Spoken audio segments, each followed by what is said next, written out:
Functional MRI is one of the most commonly used methods in cognitive neuroscience.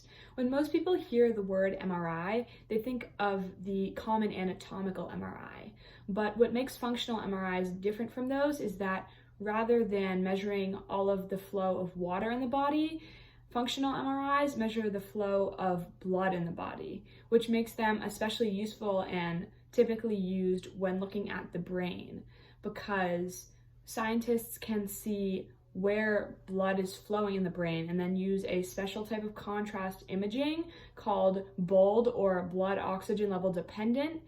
And using this, they are able to analyze where blood is flowing to in the brain, and from that understand which parts of the brain are most active in a person. And this can be very useful in analyzing a variety of different people and types of conditions, but it's especially useful when looking at brain-based disorders. Today we're going to be looking specifically at psychiatric disorders and then ultimately major depressive disorder, because this is one of the most common brain-based disorders in the world. Functional MRIs can be helpful for a variety of different occurrences in the brain, such as strokes or before and after surgeries, but today we're just going to be looking at psychiatric disorders. And to clarify, psychiatric disorders are disorders that are based on disturbances in mood or behavior. So that includes major depressive disorder, generalized anxiety, schizophrenia, etc.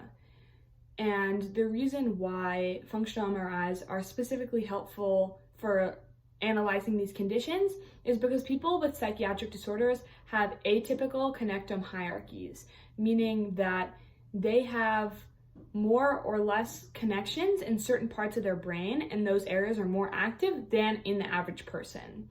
And so with the use of functional MRI, then we can take images of the brain and, using bold contrast imaging, see what parts of their brain are atypically active or less active than usual, and then that can help to provide information about that patient's specific condition and connect that back to symptoms and what they're experiencing, and note how their condition also compares to the connectome hierarchies of other people with their condition.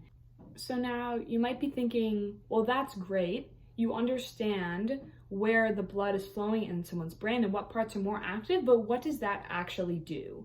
And so what that does is it enables neurologists to create more personalized treatments for that person and have a much better understanding of their specific condition.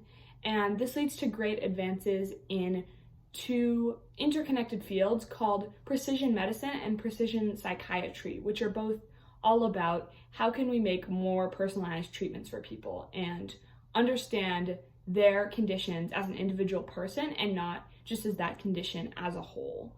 So now that we've learned that, we're going to zoom in even more to one specific psychiatric disorder, and the one that we're going to be looking at is major depressive disorder, because that is one of the most popular. It impacts over 264 million people who have it each day. And just to quantify that number real quick, if people with depression was a country and all of those 264 million people were that country, it would be the 5th largest country on the entire earth. So that is a lot of people who are suffering from this condition. And just to clarify real quick, major depressive disorder is unipolar depression, and that is separate from bipolar disorder, which is a separate depressive disorder. And although they are both depression, they're separate. We're not talking about bipolar in this video. That's a completely separate entity, which I'm happy to speak on at a different time. But just know that the information that is about to be given to you is specific to unipolar depression. So looking at major depressive disorder, and just to clarify and define that real quick, it's a condition, a psychiatric condition that yields lessened enjoyment or interest in daily life and the activities that come with it. And Another reason why the use of functional MRI for this condition is so important is because major depressive disorder is a very heterogeneous condition, meaning that the people who have it experience a variety of different subgroups of what is defined as major depressive disorder. So there's a wide variety of symptoms that people with this condition can experience, and if you check off a certain amount of those boxes, then you'll be told, oh, you have major depressive disorder. But you could be experiencing completely separate and different symptoms, both in the symptoms themselves and in the intensity level of those symptoms and how frequently they occur, than another person who also has that same diagnosis.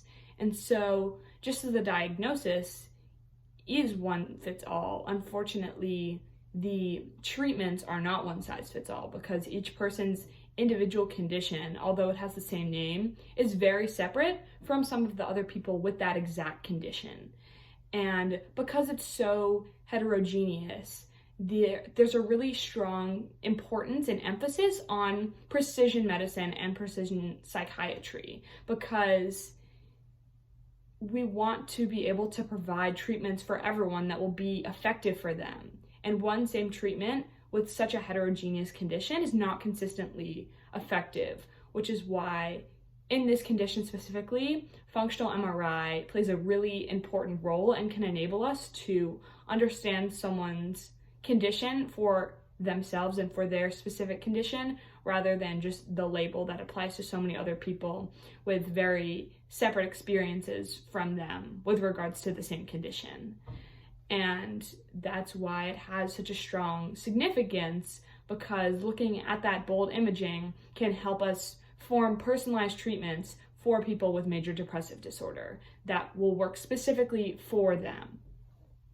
Another thing that can help us determine the presence and severity of a condition are biomarkers, which are biological markers that doctors and scientists can look for, in this case specifically in the brain, and by seeing those biomarkers can determine that a person has a specific condition. And so if you can find a biomarker of depression when looking at someone's functional MRI images, then you can determine that they do in fact have that specific condition, in this case major depressive disorder, and then that can accelerate diagnosis, as opposed to listening to someone's symptoms, and sometimes they can be misinterpreted or challenging to describe. And so finding a biomarker is a much more precise and effective way to determine if someone has a condition.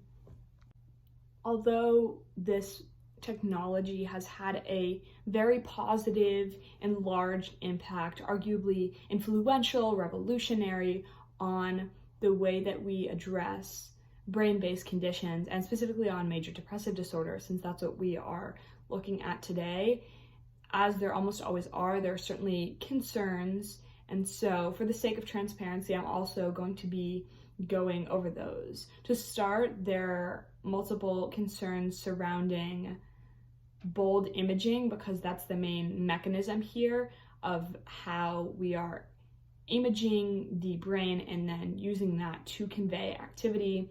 So the first concern is that this is specifically for task-based functional MRI, meaning if the person is performing a task while the fMRI imaging is being performed. And the concern here is that the bold imaging has a slight delay of a few seconds at times. And so if they're having someone perform a task or looking at certain stigma, then the concern there is, since the imaging is going to be slightly delayed, then it will be slightly off. And so if there's a response to that stigma, it may be delayed, and therefore the conclusions could potentially be inaccurate. Another concern is that as I said before, and as we had just learned, one of the key differences between functional MRI versus anatomical MRI is that those common anatomical MRIs measure the water flow in the body, as opposed to fMRIs, which are looking at blood flow and oxygen. And since there's significantly more water in the body than there is blood, then the fMRIs unfortunately are less detailed. And so based on the fact that the images that we're looking at are less precise, less detailed, then therefore the conclusions are also going to be either less detailed or there'll have to be some inferring done, which will make the whole process less precise.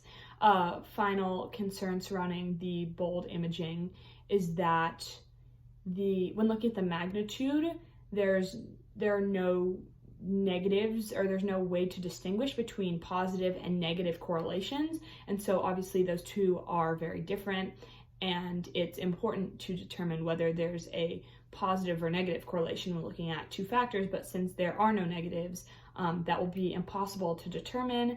In addition, there are also some ethical concerns surrounding fMRIs, as there often are when looking at emerging technologies, looking at availability and affordability, and especially in the start, will they only be available to the highest social classes? So there are many concerns there, both with regards to accessibility and where they're located, and also affordability. And obviously those two have a lot of impact on one another.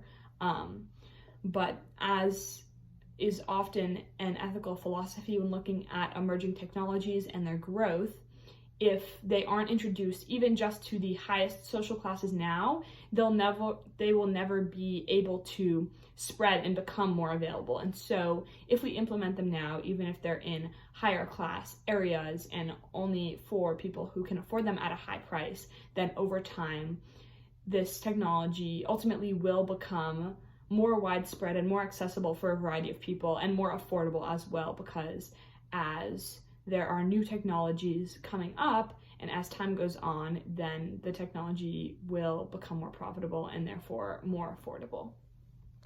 So to conclude what we just learned, functional MRIs are a special type of MRI that measure the blood flow in the body. They're often specifically used for the brain using a special type of contrast imaging, blood oxygen level dependent, also known as bold contrast imaging, which can help us analyze the flow of blood in the brain and then connect that back to what parts of the brain have different activity levels and which are being most used. They are helpful for a variety of things, but specifically for psychiatric disorders, and even more specifically for major depressive disorder.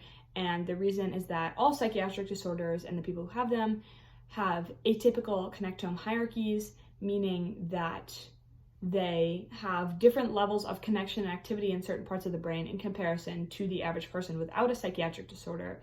And then zooming in on major depressive disorder, it's very heterogeneous, meaning that the condition varies for people who have it. And so it's important to look at those images to be able to develop more personalized plans and treatments for the patients who have them, advancing the interconnected fields of precision medicine and psychiatry.